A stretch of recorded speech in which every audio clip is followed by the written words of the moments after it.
नमस्कार दर्शकों, छठ पूजा पर्व की सभी दर्शकों को हार्दिक शुभकामनाएं। छठी मैया का व्रत बहुत ही शुभ और मंगलकारी होता है। पूरे भक्ति भाव और विधि विधान से छठ व्रत करने वाला व्यक्ति सुखी और साधन संपन्न होता है। साथ ही निसंतानों को संतान की प्राप्ति होती है। छठ देवी भगवान सूर्य देव की बहन है, जिनकी पूजा के लिए छठ मनाया जाता है।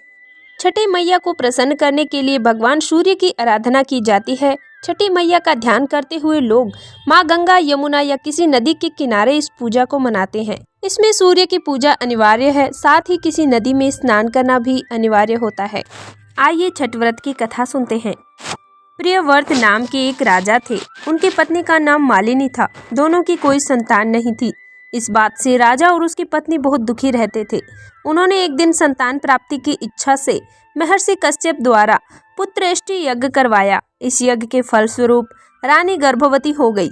9 महीने बाद संतान सुख को प्राप्त करने का समय आया तो रानी को मरा हुआ पुत्र प्राप्त हुआ। इस बात का पता चलने पर राजा को बहुत दुख हुआ। संतान शोक में वह आत्महत्या का मन बना लिया। जैसे ही राजा ने आत्महत्या करने की कोशिश की, उनके सामने एक सुंदर देवी प्रकट हुई।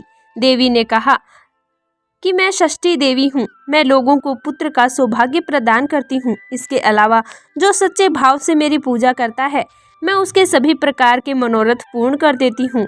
यदि तुम मेरी पूजा करोगे तो मैं तुम्हें पुत्र रत्न प्रदान करूंगी। देवी की बातों से प्रभावित होकर राजा ने उनकी आज्ञा का पालन किया। राजा और उसकी पत्नी ने कार्तिक शुक्ल की षष्ठी तिथि के दिन देवी षष्ठी की पूरे विधि विधान से पूजा की। इस पूजा के फलस्वरूप उन्हें एक सुंदर पुत्र की प्राप्ति हुई। तभी से छठ का पर्व मनाया जाने लगा। जब पांडव अपना सारा राजपाट जुए में हार गए थे तो द्रौपदी ने छठी मैया का व्रत किया था, जिससे उन्हें उनका पूरा राजपाट फिर से मिल गया। आप सभी दर्शकों और भक्तों की माता मनोकामना पूर्ण करे और आपका व्रत सफल करे। धन्यवाद।